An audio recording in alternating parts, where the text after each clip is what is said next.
ఈ bronchoscopy procedure ఎలా ఉంటుంది అంటే మనము జనరల్ ఎనస్థీషియాలో కానీ లోకల్ ఎనస్థీషియాలో కానీ దేంట్లో అయినా ప్రొసీజర్ చేయొచ్చండి, depending upon the patient condition బట్టి.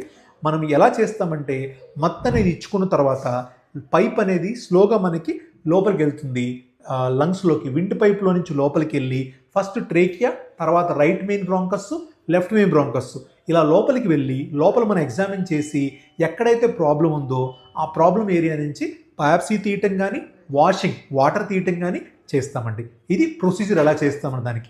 లాస్ట్ థర్డ్ వచ్చేసి కాంప్లికేషన్స్ ఏమైనా ఉంటాయా అంటే కొన్ని కాంప్లికేషన్స్ ఉంటాయండి, కానీ మోస్ట్ ఆఫ్ ద టైమ్స్ ఇది చాలా సేఫ్ ప్రొసీజర్. ఆ కాంప్లికేషన్స్ ఏంటి అంటే లోపలికి వెళ్తున్నప్పుడు ఆటోమేటిక్గా విండ్ పైప్ నేరో అవుతుంది కాబట్టి ఆక్సిజన్ పడిపోవటం కానీ, రియాక్టివ్ బ్రాంకోస్పాజమ్ అంటే విండ్ పైప్ నేరో అవటం కానీ, మీరు బయాప్సీ తీసిన తర్వాత అక్కడి నుంచి బ్లీడింగ్ రావటం కానీ, ఆ బయాప్సీ తీసిన తర్వాత బ్లీడింగ్తో పాటు న్యూమోథొరాక్స్ అంటే ఛాతిలోకి గాలి అక్యుములేట్ అవటం కానీ, ఇలాంటి 4-5 మామూలు ప్రాబ్లమ్స్ అనేవి రావచ్చండి.